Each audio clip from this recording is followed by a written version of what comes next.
Hello, listeners. Welcome to a very special Fungos and Fastballs, where we're going to present our first ranking episode of all time. Hopefully not last. It really depends. I mean, maybe with my guest and I will come to blows, or we'll get a lot of hate emails. It might be our last. Hopefully not.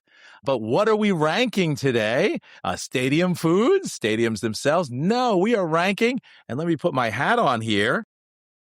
I've got my backwards baseball cap on, which makes me look, of course, ridiculous, but I'm not immune to that. And since we've already done our Ken Griffey episode, we are ranking catchers. In fact, the best catchers of all time in Major League Baseball history. To help me out on this impossible feat, we bring back our good friend, Jordan Dove. Jordan, this is your third appearance. To quote an old Sinatra song, you're getting to be a habit with me. Thank you for joining us again. Yeah, I'm happy to be here, and the backwards cap looks good on you, buddy. I think this is going to be a fun one. One of my favorite things to do when I was doing sports radio and podcasts was do rankings. It's that old barbershop talk, as people would talk it. So I think this would be a good one. I've told a few regular listeners about it, and they're excited about it. That people love the rankings, and yeah, I mean, I don't usually wear my hat this way. Maybe Brooke will take a liking to it. But before we get to this ranking, let's start with our trivia question. We're going to keep that trivia question, even though it might be a long episode today.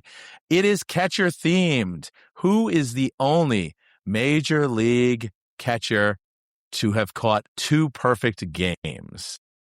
The answer later this episode. Keep listening.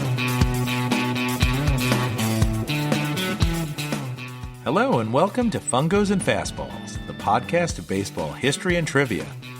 I'm your host, Jerry Dines. Let's jump into today's episode.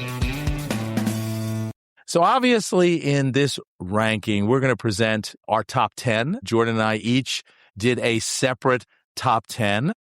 And in the end, we can kind of talk about some combined points. Each of our lists did not have 2 of the catchers that the other person had, but 8 of them were similar. Very compos mentis, similar thoughts here. Now, we're not presenting any slouches here. A lot of these choices are pretty obvious, but these lists generate strong opinions. I'll talk about what I did. Ultimately, these are subjective. It's, of course, very easy, and the modern trend is to just look at your WAR or your JAWS or all kinds of stats like that and see where catchers rank. But, I mean, sometimes it's just the smell test, longevity, number of All-Stars, number of World Series rings. These all play into factors in my ranking. Jordan, you may have had a different system. You want to give a word about that? Don't say threw at a dartboard or picked it out of a hat. Oh, totally random, right? No. I've had at least my top 3 for a while now of who I think are the best catchers. In fact, I think I might be able to do that for each position. Now, as you go on down, I really didn't know who I was going to pick. In fact, there were a few spots that were surprising, but a lot of visits to Baseball Reference, a lot of numbers, stat checking, and even looking at WAR and JAWS, which I think serves some importance. I look at impact on the game. Some of these guys on the list did play for a short amount of time. Although I do love longevity in a catcher, that is very, very difficult to do because it's one of the most physically demanding positions in baseball. But a lot of those things combined, I think, accolades certainly. So yeah. It is. You have to weigh those out. I mean, the catcher is such a hard position, and it's hard to be consistent. I mean, we see that with, like, say, Cal Raleigh's drop this year in his stats after such an amazing year last year. In addition, the stats that we talked about, those wins over replacement and the JAWS stat that we brought up a couple episodes, they really do favor hitting catchers. Whereas, things like framing and percentage caught stealing and, just being an overall leader or captain on the team sometimes is those intangibles that I think will come up in some of our rankings. Now, before we get to our lists, one challenging omission on these lists, and I won't say omission because I'm going to give a shout out, would be Josh Gibson. When you look at a lot of people's rankings for best catchers, some people leave him off and some people decide to put him, number 1 or number 2. And the challenge of having a guy who unfortunately was kept out of baseball. We only have the Negro League records, which have been assimilated into Major League Baseball, but are incomplete. Gibson officially, I think, has 160 home runs, but a lot of people feel there were a lot more. In fact, I think his Hall of Fame plaque says, quote, almost 800. So if he's hitting almost 800 runs, he's going to be top of any list. But it's challenging because so much eyewitness testimony, films of the Negro League stats are just incomplete. He never got a chance to play in the major leagues. He died sadly young of a brain tumor just a couple months before Jackie Robinson broke the color barrier. We'll keep him in mind in this list, but he won't make our final choices. Jordan and I came up with some individual lists. Let's go with some of the players that were not on both of our lists. And Jordan, you want to start? You had someone at number 10? Yes. Someone who's very near and dear to my heart as a Cardinals fan, but really my only Cardinal on this list, and that's Yadier Molina. He did make the cut over Ted Simmons. Obviously, when I think about his career, he played 19 years. These were the really great years of the Cardinals so far in this century.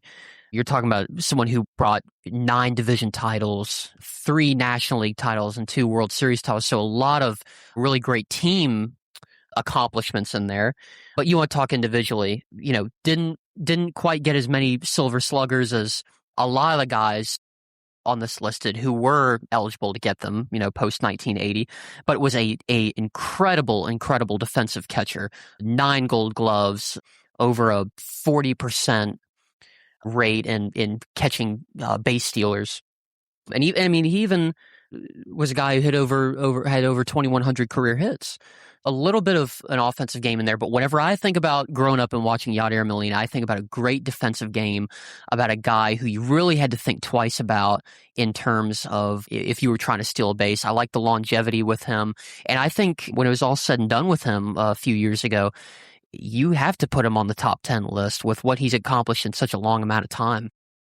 He was my number 11. I did actually extend my list, and he just fell in there. You're going to see Jordan favors a little more modern and me a little historic, but all of these guys are great. And one more thing, too. Yeah. 4 of the first 5 platinum gloves were awarded to him for the National League, which is, those who don't know, the best defensive player in the league. So great accomplishment there. Obviously something that a lot of the guys on this list weren't able to accomplish because the award was given first in 2010. But I think that's a credit, too, to his defense. Right. Well, we'll go to my number 10, and it didn't make Jordan's list. Mickey Cochran. Mickey Cochran. For those who might not know older catchers, he played in the 20s and 30s, 1925 to 37. He started out in the Athletics and then moved as player manager of the Tiger. Usually you're going to see I favor the longevity. Cochran only had 12 seasons. Career tragically ended after he got hit in the head by a fastball, which really brought attention to batting helmets. They were not mandated till years later, but I think you started to get some interest in wearing them. A great behind the plate, some great pitchers, Lefty Grove, Schoolboy Rowe. How about that for a name? He was the first catcher actually elected to the Hall of Fame and a 3-time World Series champ. In the 1969, now we're going back a ways, there was the centennial celebration. He was actually named greatest catcher of all time. Now, obviously, that's going to be before a lot of the catchers on our list. But he was named over Campanella and Bill Dickey. So just fantastic player. Many people are going to yell that I omitted the next guy, but we're going to go back to Jordan for, I think, his number... This would be my 8. His number 8. My number 8. Yeah, and we'll go back and review. And I did not include this fella. I think he wound up being my 13th. But yes, who is that, Jordan? A guy who actually broke my heart a few times against the Cardinals in the postseason, Buster Posey. Listen, 12-year career, ended up retiring after 2021 because he wanted to spend more time with family, but a very, very decorated career. Was brought in 2009 and brought immediate impact to San Francisco and their dynasty that would come. 2010, he's a Rookie of the Year, wins those 3 World Championships. He was the MVP in 2012 and hit 336, which is really, really good for a catcher. It's just good overall, too. But was 11-0 at one point in postseason series. Did not lose his first, and of course I'm including the two wild card games they played as well, but did not lose a playoff series until 2016. And I mean, you go down the list of accolades: 7-time All-Star in 12 years, 5 Silver Sluggers. He did win 1 Gold Glove, and he probably only won that one because Yadier Molina exists. And then another, I think, a really underrated stat, but just a testament to his great years in the postseason. He won 9 do-or-die games with those San Francisco Giants. Obviously, they had great teams, but Buster Posey was always the consistent. And someone I think really deserves a lot of credit for what he was able to do in the modern era and also in the playoffs and helping to form that dynasty. He could be one of the best pitch framers of all time, which is with ABS maybe a skill that is going to be de-emphasized a little in modern catchers. You're right. It's a little disingenuous for me to put Cochran on the list with his shortened career due to that fastball and Posey on the list. Of course, he opted out that one year for COVID. His wins above replacement are less than a lot of the guys we're going to talk about above, but he does have the 3 World Series. So sorry, Buster, and sorry, Giants fans. We will go to my next fella, who is number 9 on my list. Jordan left out this fella too, Gabby Hartnett. Gabby Hartnett, or Old Tomato Face, as what a nickname, huh? Cubs fans, of course, will know him. He did have longevity, 20 years with the Cubs between 1922 and 1941. He's number 2, after a catcher we'll hear later, in percentage caught stealing. So, when you think of a catcher and throwing people out, 56.1% caught stealing. The modern average among catchers today, 25%. So just think, over half of the time he tried to throw people out, they were out. At his retirement in 1941, he held the career records for catchers in home runs, RBIs, and game played. He was a 6-time All-Star, and he appeared in 4 Cubs World Series in the 20s and 30s. Of course, at that time, the Cubs did not win any. He was also part of baseball history. He was behind the plate when Babe Ruth called his famous shot. He had the famous homer in Gloman. We should do a little first pitch on that, Brooke. When, as darkness was descending, and remember, you did not have night games or lights, the game was about to be, called, his home run actually put the Cubs into the first place and into the pennant race. Prior to Johnny Bench, who I'm sure we'll hear later, often people thought of him as the greatest catcher in Major League history. So those are the catchers that did not make both our cuts. Every catcher you will hear from this point on were on both of our lists, and we'll kind of tell the different positions. And let's start with, a favorite of mine. We've done an episode on him. I don't have his jersey on today. Thurman Munson, Jordan. Thurman Munson was your 9th, my 8th, which seems appropriate. Jordan, why'd you pick? We all know Yankees fans are going to put Munson on. Why'd you put it there? Yeah, and I'll let you do more talking on Thurman Munson. I know he's your favorite player, but definitely deserves to be on this list. Obviously, tragically, a career and a life cut short, but 10 years with the Yankees, very, very solid. Rookie of the Year. There's a lot of guys on this list that did win that award, and was a 7-time All-Star. He won 3 straight Gold Gloves from 73 to 75. And it seemed like at the end of that decade, eventually, when he passed away, he was really starting to get started. He was really getting started there. He won the 76 MVP the same year the Yankees made it back to the World Series. And then he followed that year with 2 championships with the Yankees. I don't know how many people, and we were talking a little bit about this before the show, I don't really know how many people know the importance that is the Yankees captain, but was awarded that in 76, the same year he won his MVP, and had that until the end of his life. Just amazing when you see that there was and you can speak more to this, but there was a vacancy to that since Lou Gehrig's passing. And so I guess Steinbrenner really saw him as a really good leader in the locker room and the clubhouse. And I think that has to be looked at is his leadership ability. A lot of things that go, beyond the stats and the on-field play, his ability to get those guys ready and obviously win the back-to-back world championships. Yeah. In April, we did a whole episode on Thurman Munson, so people have certainly heard me talk a lot about that, and you can go back and listen. But if you lived through 70s Yankees baseball, he was the heart and soul of that team. Of course, Reggie was the flash. Everyone loved Reggie's hitting and what he brought to the playoffs there. But for the team that did win that 77-78 World Series, he was. Jordan mentioned he was captain. That was retired essentially after Gehrig's death, and Steinbrenner did bring it back. Munson didn't want it initially and turned it down. He is not in the Hall of Fame, and there's always been a push now for the Veterans Committee, or whatever it's called now, the Eras Committee, to put him in there. If you look at the Jaffe wins above replacement or the Jaws, he's 12th, and all 11 above him are in the Hall of Fame. So he definitely has those stats, those awards, 3 Gold Gloves, 7 All-Stars, an MVP and Rookie of the Year over an 11-year career. So excellent. So we go now to, all right, Jordan, where'd you put this next one? No, I think we both had this fella 7. Same spot. 7 on our list, both spot. Probably the greatest hitting catcher in Major League Baseball history, Mike Piazza. Yes. Number 7 for both of us. Could make you the argument the best offensive catcher on this list, could make the argument, but was a complete athlete nonetheless. Career hitting 308, had over 420 homers with over 1,300 RBIs. Another Rookie of the Year and 10 Silver Sluggers. He's also, for the catchers on this list, top 5 in career WAR and JAWS. And this is a guy who you really wish could have won a championship at some point. He certainly played for a lot of talented teams. But nonetheless, it doesn't take away from his ability, on the field and how awesome he was offensively. There really hasn't been a catcher like him offensively since then in terms of just pure hitting for average and power.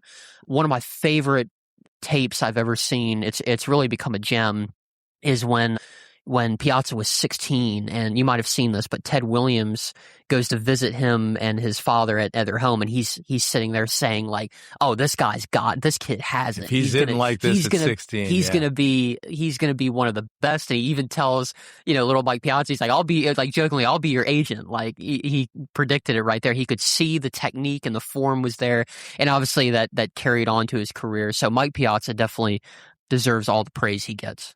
Hall of Fame career, one of the most amazing and oft brought up trivia facts about Piazza is that he was drafted in the 62nd round and, of course, went on to this Hall of Fame career. 427 homers, most for a catcher, 308 batting average over 16 seasons. And the only reason perhaps he gets a little lower in both of our rankings, although, hey, top 10, is his, not the best defensive catcher. We talked about the caught stealing percentage. I think his career was 23%, which again is just the average today. But again, 12-time All-Star, 10-time Silver Slugger. So definitely power playing for the Dodgers, Marlins, Mets, Padres. All right, next up. We go to Pudge, but not that Pudge. My friend Mike Walsh, who's a Red Sox fan, says, "I hope Pudge is on your list." I said, "Rodriguez?" He goes, "Oh, no, that's not Pudge. That's how Mike sounds." And of course, Mike was talking about the original Pudge, Carlton Fisk, longstanding Red Sox and White Sox catcher. Yeah, the OG Pudge, and what a career! I mean, 24 seasons in the majors. You think about the decades the guy played through, and he was even making all-star teams up until 1991.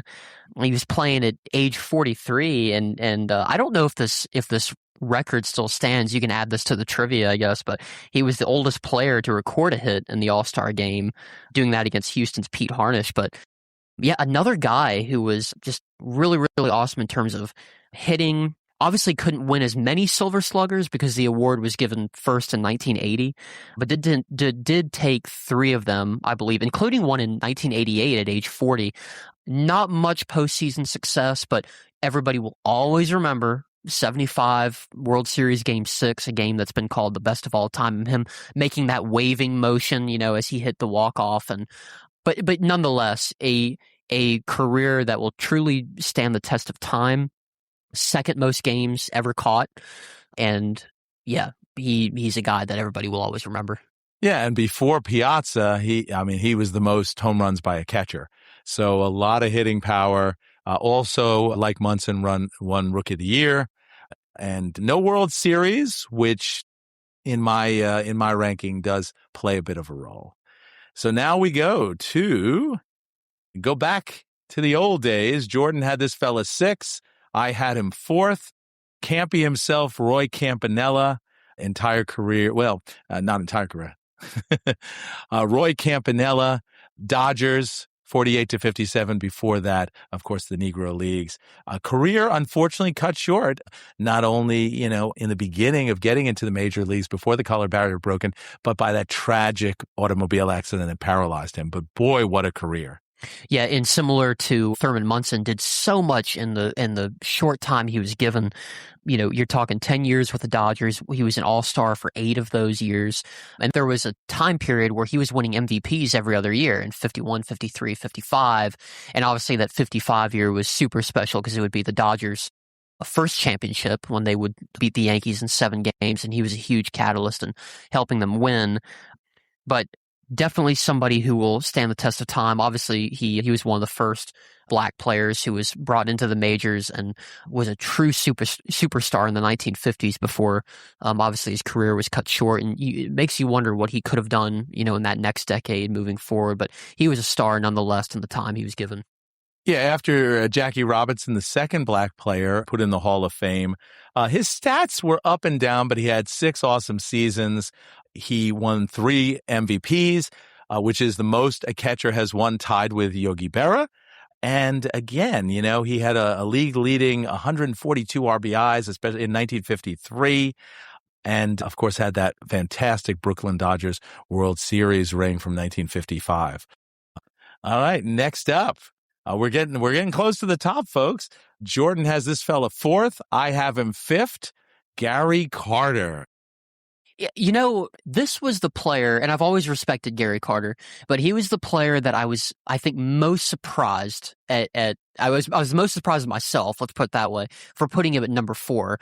I looked at his career, which was another long one. It was 19 years, and man, the accolades just pile up when you look at it. First of all, he's only one of 2 players, I think, with Johnny Bench, one of 2 catchers to have over a 70 WAR for a career. Right. And his accolades, like I said, very high. He's got the 3 Gold Gloves, the 5 Silver Sluggers. He was 11-time All-Star with 2 All-Star Game MVPs, not too shabby. And I think the thing that I always think about with him, obviously, he spent the majority of his career with Montreal, but I think about the instant impact he had on the New York Mets when they brought him in 1985. It seemed like he was the X factor. He was the one that was the final puzzle piece for them, obviously going on the run they had in 86 and then, back to the National League Championship Series in 88. All those great late 80s teams, it seemed like he was the X factor in the last piece. And yeah, just amazing. Like I said, 19 years and one of 5 players to catch over 2,000 career games. So yeah, Gary Carter, number 4 for me. Yeah, I think at first glance, I think I was going to put Piazza there just because he was such a great hitter. But Gary Carter, you're right. I mean, first of all, long career, as you mentioned, 19 seasons, 298 homers, ton of games caught, 3 Gold Gloves, so much better defensively. And he has that World Series ring. So that really pushed him over for me. Gary Carter was always smiling. He was very camera ready. Some of his teammates kind of resented that because he was squeaky clean. And of course, that Mets team really did have some people who liked to party on it. But I think people really respected what Carter brought to those Mets teams. So, and now we get to our top 3. Now, as I said, Jordan and I had the same top 3 players. If you've been following along so far and catchers, you probably have guessed those 3, maybe not. But we had them in a little bit of a different order. And I'll read those orders, and then we can kind of just talk about all 3 of them here.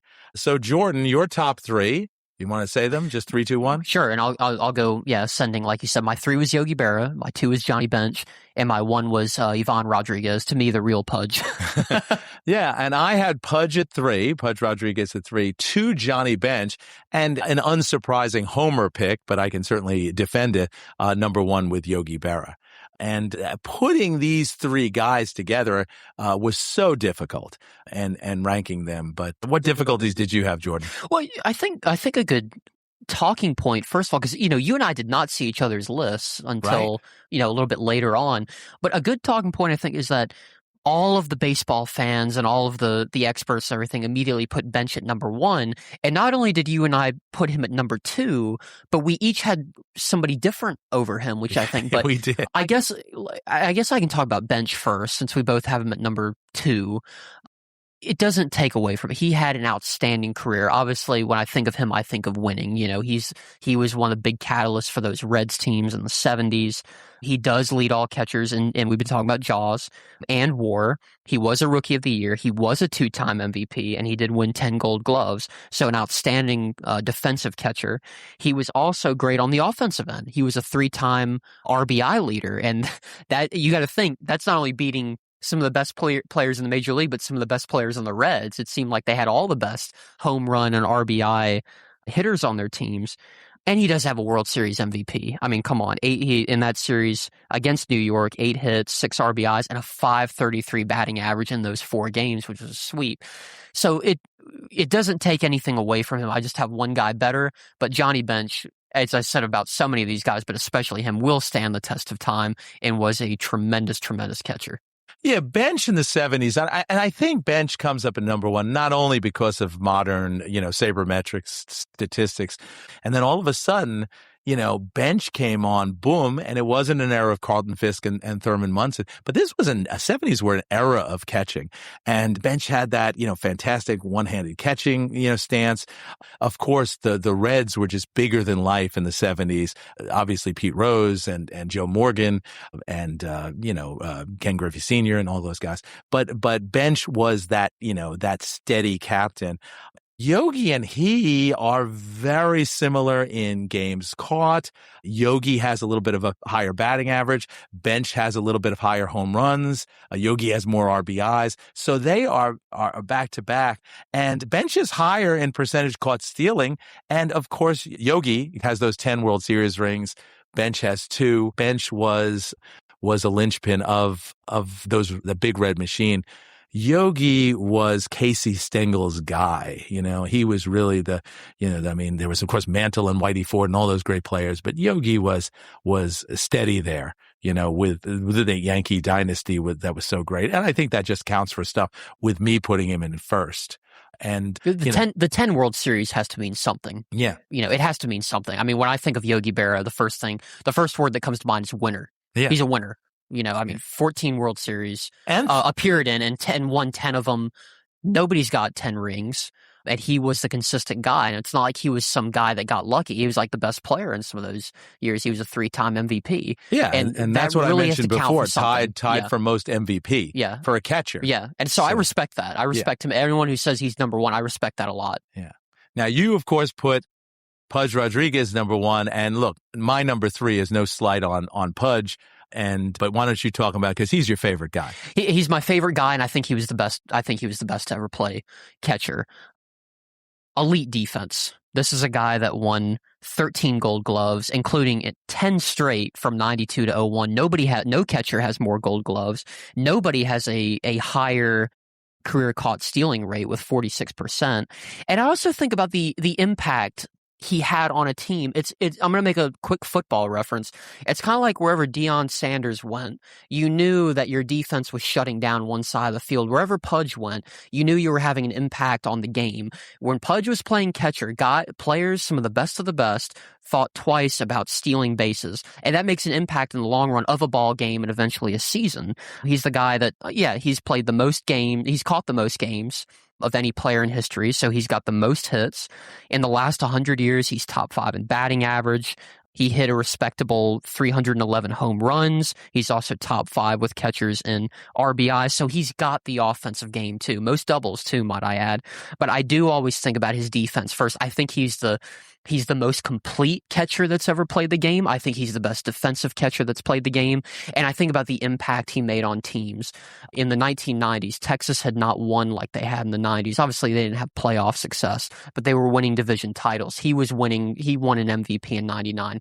The one season in Florida, they win a world championship. He goes to Detroit. They go to a World Series after really being one of the worst teams ever in the early 2000s. And he was just a guy that made an impact everywhere he went, and I think was the most complete catcher that ever played the game. That's my pitch. That's why I have Pudge Rodriguez number one. Yeah, most ever Gold Gloves. Could take a little knock depending on how much you believe Jose Canseco. Jordan probably does not. I tend not to either, but obviously listed in that, that a slight steroid tinge. Clearly the Hall of Fame does not agree because they put him in, and they have not put in people like, Clemens and Bonds and stuff like that. Of course, Pudge is a nicer guy. So if you combine kind of a points-based composite here, let's go through the list quickly because we're getting close to the end. Number 10 would be Gabby Hartnett. Number 9, Buster Posey. 8, Munson. 7, Piazza. 6, Carlton Fisk. 5, Campanella. 4, Gary Carter. And then just the way we rank it, both Pudge Rodriguez, Berra, and Bench all get 18 points. So my goodness, they are all really close if you take composite lists. Brooke claims that because Bench has 2 second places that technically he would technically be higher. But maybe we'll just give orange slices to all 3 of those top catchers. We're all winners. So you may disagree with the list. And if so, hey, shoot us a message. You can send us an email at fungosandfastballs@gmail.com. We'd love to hear from you and get your take on the people we missed, because there are a few that we brooded over this, folks. But before we close, back to that trivia question at the beginning. Jordan's been quiet. I bet he already knows the answer. But who was the only Major League catcher to catch 2 perfect games? Well, it was no one we mentioned today, despite a lot of great names. The answer is Ron Hassey. Ron Hassey. He first had a 1981 perfect game with Len Barker. The second, a decade later, in 1991 with Dennis Martinez. Hassey played from 78 to 1991, primarily for the then Indians, before going to the Cubs, White Sox, Yankees, A's, Expos. My guess was totally Jorge Posada.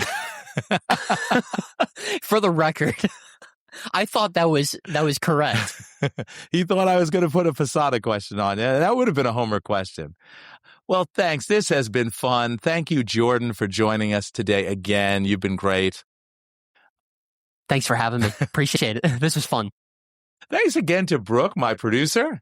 You're welcome. And shout out especially to Doug at the local bowling alley here, who assured me he'd be listening. And we're always happy you're listening. Hope you keep listening. Don't forget to subscribe on YouTube, where, hey, you can watch us live. Well, not live, or subscribe on your favorite podcast platform. Heading back to the locker room, this is Jerry Dines and Fungos and Fastballs.